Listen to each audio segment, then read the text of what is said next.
beribadah, ibadah minggu, perjamuan kudus. Kita dikuduskan oleh Tuhan, amin. Karena kita ini adalah milik kepunyaan Tuhan.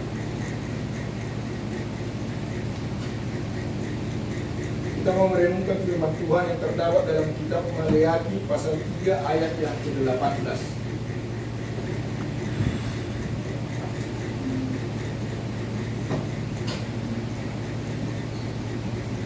Kitab Maleakhi pasal yang ketiga ayat yang ke-18. Kalau saudara sudah dapat, semua bangkit berdiri. Kita baca ayat ini bersama-sama. Kitab Maleakhi pasal yang ketiga ayat yang ke-18. Kita baca bersama-sama. 1, 2, 3. Maka kamu akan melihat kembali perbedaan antara orang benar dan orang fasik, antara orang yang beribadah kepada Allah dan orang yang tidak beribadah kepadanya. Puji Tuhan, terima kasih, silakan duduk.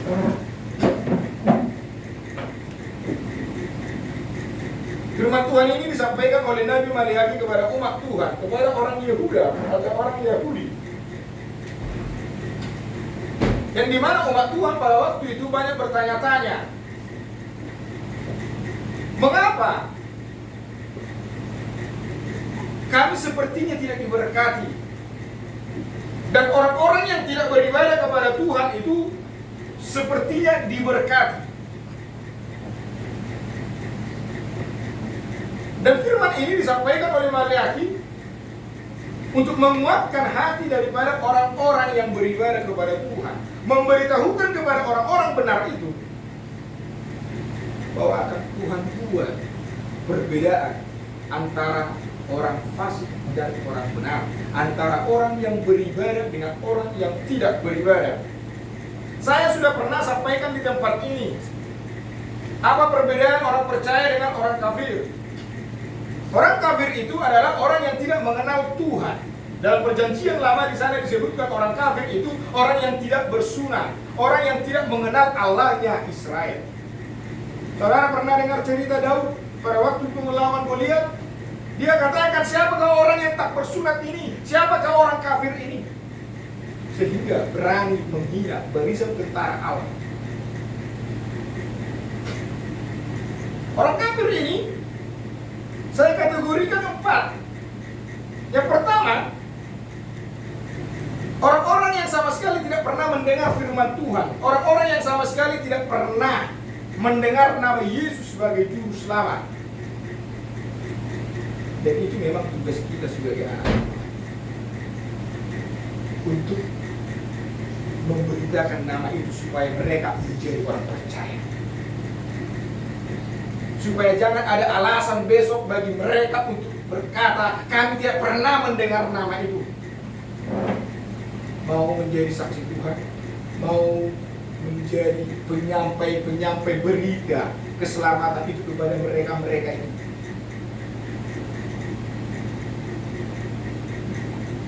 Makanya anak-anak muda belajar tentang firman agar dapat disampaikan kepada orang-orang yang lain. Yang kedua, orang kafir itu orang-orang yang pernah mendengar nama Tuhan tetapi tidak peduli, apatis. Dan yang ketiga, orang-orang yang pernah nama Tuhan tetapi menyerang balik orang-orang yang menyampaikan, memprotes orang-orang yang memberitakan keselamatan itu. Dan itu terjadi zaman sekarang ini, banyak terjadi zaman sekarang ini yang menyerang kekristenan. Dan yang terakhir, orang kafir ini juga Tuhan pakai untuk jadi saluran berkat bagi orang-orang yang dikasihi, bagi orang-orang yang beribadah kepada Tuhan. Orang-orang kafir juga Tuhan pakai untuk jadi saluran berkat, untuk memberkati orang-orang yang dicintai Tuhan. Dalam perjanjian lama kita mengetahui Raja Nebukadnezar Dia tahu itu Allah Israel. Dia tahu Allahnya Daniel, Sadrak, Mesak, Abednego. Tetapi tidak mau tunduk, tidak mau percaya. Yang sampai akhirnya dia mendapat masalah, mendapat hukuman. Sampai-sampai dia di sana dikatakan memiliki hati seperti binatang. Dan dia seorang raja diasingkan. Sampai-sampai dia tunduk kepada Tuhan. Dan saya pernah mendengar kesaksian bagi anak-anak Tuhan, bagi hamba-hamba Tuhan. Bahkan gereja-gereja. Banyak orang-orang kafir memberkati gereja-gereja. Dia bukan Kristen. Dia bukan anak Tuhan. Tetapi dia memberi. Saya mendengar beberapa gereja. Ada dari agama lain memberikan bantuan untuk membangun gereja. Padahal dia tidak percaya kepada Yesus. Bisa saja karena keyakinan dia berbuat baik itu masuk surga. Ya, ada kan agama-agama karena berbuat baik, sekalipun dia berbuat baik kepada agama siapapun, dia masuk surga. Karena ada juga agama-agama lain yang berbicara welas kasih. Dia berbuat baik, dia tidak berbicara memandang Yesus sebagai juru selamat. Intinya orang kafir itu adalah orang yang tidak mengenal Allah. Orang yang tidak pernah mengenal, orang yang tidak mengenal Allahnya Israel. Allah perjanjian baru, orang yang tidak percaya kepada Yesus. Maliaki 3:18 ini di sana dijelaskan, maka kamu akan melihat perbedaan orang fasik dengan orang benar. Kamu akan melihat perbedaan orang yang beribadah dengan orang yang tidak beribadah. Pertama saya sudah sampaikan kepada saudara, perbedaan orang percaya dengan orang kafir. Orang kafir itu orang yang tidak mengenal, orang yang tidak percaya kepada Yesus, yang pasti jalannya menuju kebinasaan. Makanya tadi saya katakan dari awal, jadilah saksi bagi mereka, jadilah penyelamat bagi mereka, supaya mereka jangan menuju kebinasaan. Karena Yesus mengajarkan kita untuk mengasihi jiwa-jiwa yang terhilang. Amin. Orang-orang yang percaya dikategorikan lagi dua hal, antara orang fasik dan orang benar. Orang fasik itu adalah orang yang percaya kepada Yesus, orang yang sudah mengalami mujizat keselamatan daripada Tuhan, tetapi kelakuannya tidak seturut dengan firman Tuhan. Tindakannya tidak patuh kepada hukum-hukumnya Allah. Itu adalah orang fasik. Bahkan orang-orang fasik ini memiliki nasihat-nasihat yang tidak baik bagi orang-orang benar.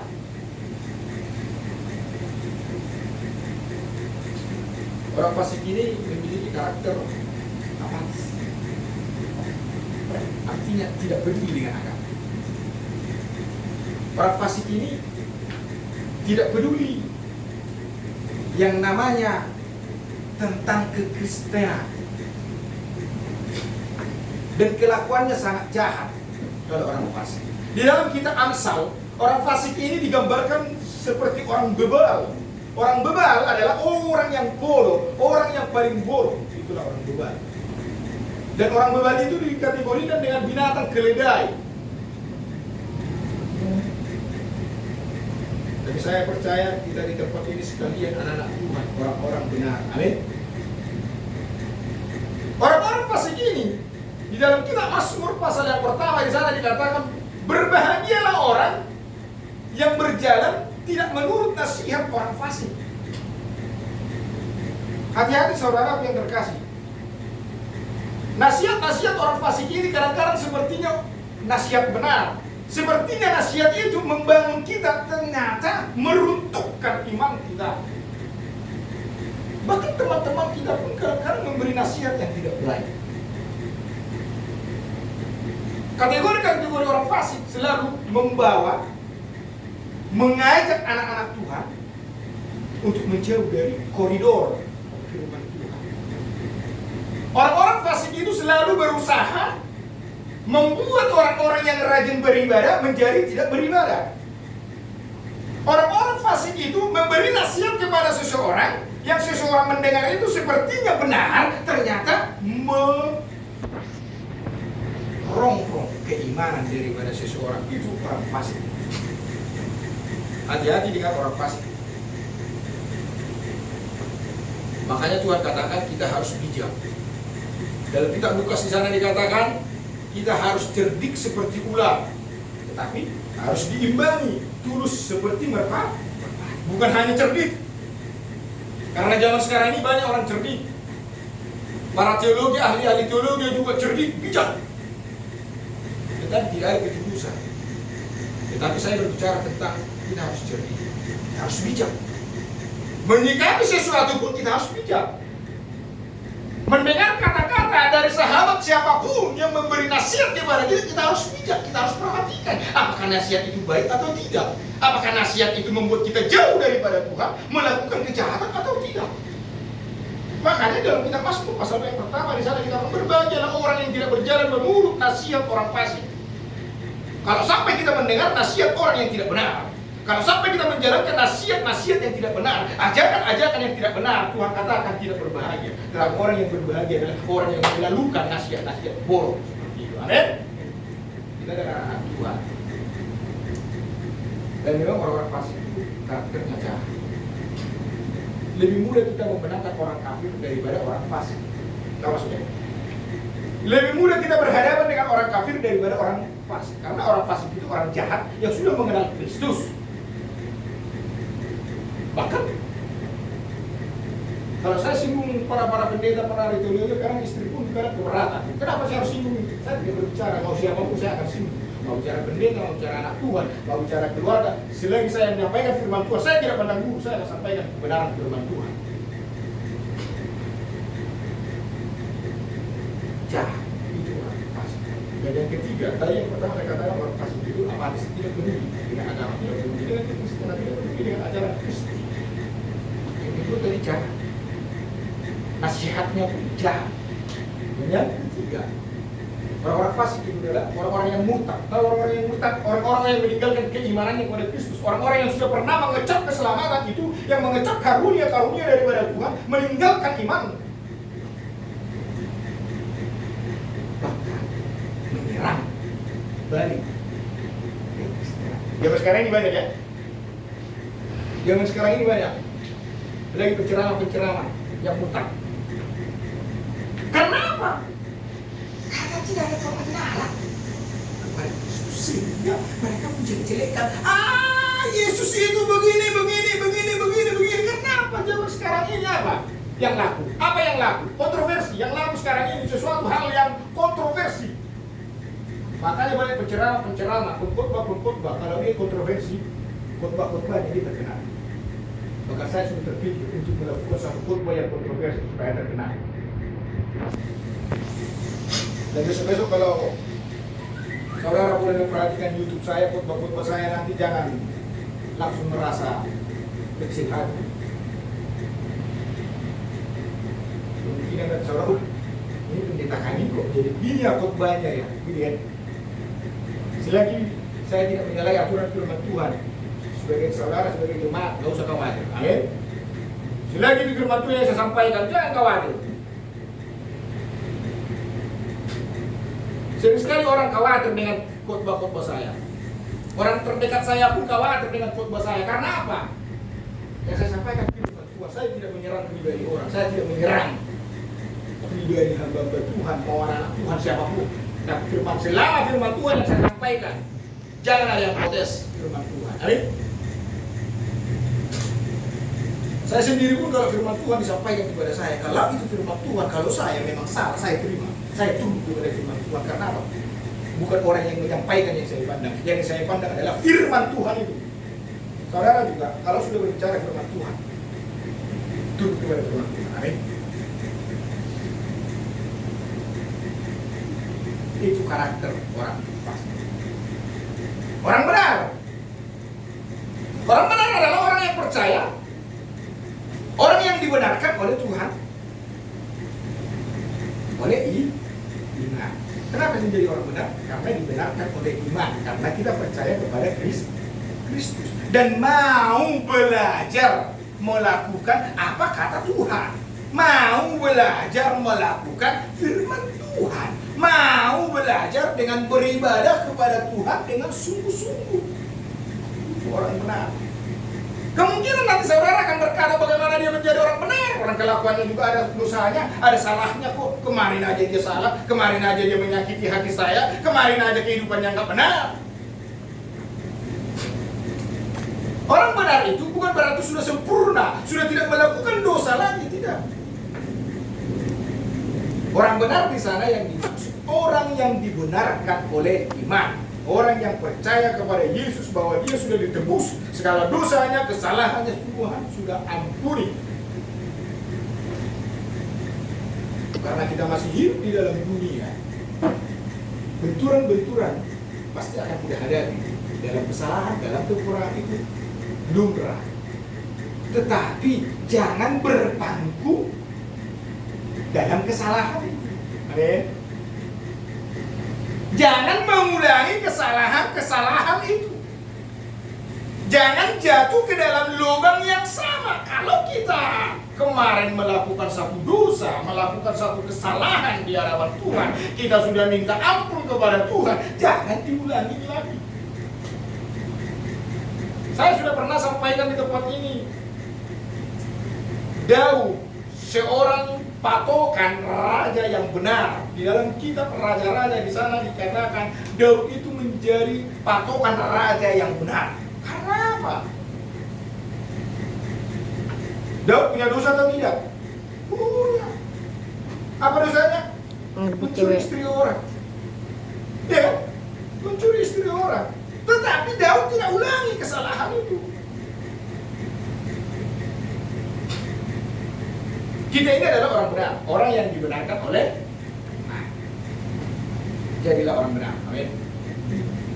Tuhan katakan tadi dalam ayat 18 itu, maka kamu akan melihat perbedaan antara orang benar dengan orang fasik, orang yang beribadah dengan orang yang tidak beribadah.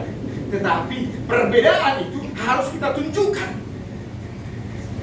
Bukan dengan serta-merta Allah membuat perbedaan itu. Kita pun harus membuat perbedaan. Saya ini anak Tuhan loh. Saya tidak mau begini loh. Saya pun demikian. Karena saya sudah seorang pendeta. Saya itu takut sekali untuk salah di depan orang. Bukannya saya munafik, bukan saya supaya manis dilihat orang, tidak. Karena memang harus ada perbedaan antara orang benar dengan orang fasik. Harus ada perbedaan antara pendeta dan jemaah. Harusnya. Harus ada perbedaan orang yang sudah mengenal firman Tuhan dengan orang yang tidak mengenal firman Tuhan. Harus ada bedanya. Anak-anak remaja yang sering baca firman Tuhan dengan anak-anak remaja yang keluyuran di luar sana. Jangan sama. Amin? Anak-anak remaja? Jangan sama dengan orang-orang yang tidak kenal Kristus. Harus berbeda. Kami ini anak-anak Tuhan loh. Kami ini diajarkan untuk baik loh. Kami ini diajarkan Tuhan untuk dengar-dengar kepada orang tua loh. Tapi kalau saudara, apalagi anak-anak remaja masih sama dengan anak-anak remaja yang lain, melawan sama orang tuanya, apa artinya beribadah? Benar? Benar. Ya? Harus berbeda ya. Jangan terlalu tegang, karena suara saya kuat. Karena memang gaya saya memang begitu. Ini masih akhir-akhir ini. Dulunya saya masih tahan-tahan suara. Maka saya sedikit senang beribadah atau berkhotbah di gereja besar. Karena apa? Suara saya bisa lantang. Di sini kurang lantang. Makanya harus dibuat ini gereja besar supaya suara saya lantang. Tapi untuk memberikan firman Tuhan. Amin. Harus berbeda. Amin. Berbeda. Kita harus berbeda dengan dunia ini. Kita harus berbeda dengan orang-orang yang tidak beribadah. Kita harus berbeda dengan orang-orang yang tidak kenal Kristus. Jangan jadi sama. Jangan kita merasa, saya begini. Jangan. Karena memang Alkitab catat. Kita memang harus menderita. Memang kita harus menderita. Menderita dalam pemikiran, menderita dalam moral, menderita dalam materi, dalam mengikut Tuhan. Menderita dalam waktu mengikut Tuhan. Memang berbeda. Itu perbedaan yang kita buat. Tetapi perbedaan yang Allah buat, bahwa kita diberkati, orang fasik tidak diberkati. Dalam kitab Pengkhotbah pasal 2 di sana disebutkan bahwa orang fasik itu asik mengumpulkan harta, orang fasik itu asik mengumpulkan hasil-hasilnya tetapi itu dikumpulkan untuk orang-orang yang dikasih Tuhan. Perhatikan baik-baik. Jangan jenuh. Jangan lemah iman. Orang-orang benar, Tuhan buat perbedaan, akan diberkati. Orang-orang fasik sepertinya mereka diberkati. Sepertinya pemandangan kita dia aman-aman saja. Perbedaannya, terutama nanti dari esok jalannya menuju kebinasaan, jalan kita menuju mahkota kehidupan yang akan dikaruniakan kepada kita, menuju surga. Ini yang pertama. Yang kedua, di dalam dunia ini pun Tuhan buat perbedaan. Kita diberkati, kita beroleh damai sejahtera. Amin. Orang-orang fasik itu tidak beroleh damai sejahtera. Orang-orang fasik itu tidak beroleh ketenteraman. Dalam hatinya pun tidak beroleh ketenteraman. Tetapi orang-orang benar, Tuhan buat perbedaan. Orang-orang benar itu beroleh damai. Amin. Tetapi orang fasik jalannya menuju kebinasaan. Dan orang benar ini pun saya bagi lagi. Pernah dengar Yesus nanti akan membedakan antara kambing dan domba? Tahu maksudnya? Kambing domba itu semua jemaat.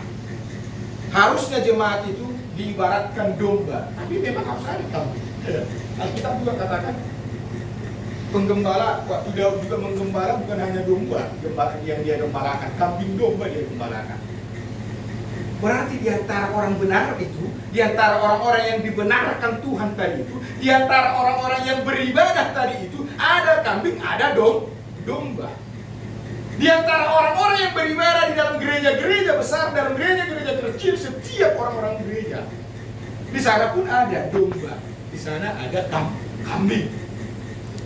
Tapi saya yakin dan percaya, dan saya juga berharap kita yang ada di tempat ini semua adalah domba. Amin. Yang memiliki karakter domba, yang menjadi gembala agung kita siapa? Kristus. Kenapa saya katakan mengikut Tuhan, kita harus menjadi orang benar, menjadi domba, menjadi orang kudus.